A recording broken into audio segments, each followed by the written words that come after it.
सम्माननीय मुख्य अतिथि महाशय, आदरणीय मुख्य शिक्षक महोदय, समस्त शिक्षक शिक्षयित्री, अभिभावक वृंद एवं मोर प्रिय सांगमानी आपण मानक मोर सादर प्रणाम। आज आम समस्ते भारतर 79तम स्वाधीनता दिवस पालन करने एकत्रित होइछु। 1947 मसीहा अगस्ट 15 तारिख आम देश भारत स्वाधीनता लाभ करथिला। एही स्वाधीनता आमको सहजरे मिली नथिला।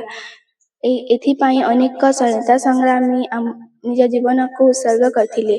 महात्मा गांधी, नेताजी सुभाष चंद्र बोस, शहीद भगत सिंह, चंद्रशेखर आजाद, लक्ष्मीबाई एवं अन्यान्य वीर संग्रामी त्याग और बलिदान को आमे सदा स्मरण करने उचित। आमे छात्र छात्री भावे देशर भविष्य, तेणु आमर कर्तव्य होछि निष्ठार सहित पाठ पढ़ा, श्रृंखला पालन करने, परिवेश सुरक्षा रखा, समस्त को सम्मान देवा और देशर जड़े दायित्ववान नागरिक हेबा।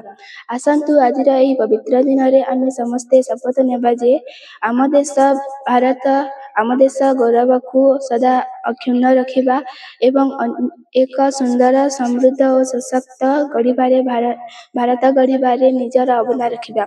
एति कही मु मोर भाषण शेष करुछि। जय हिंद, वंदे मातरम।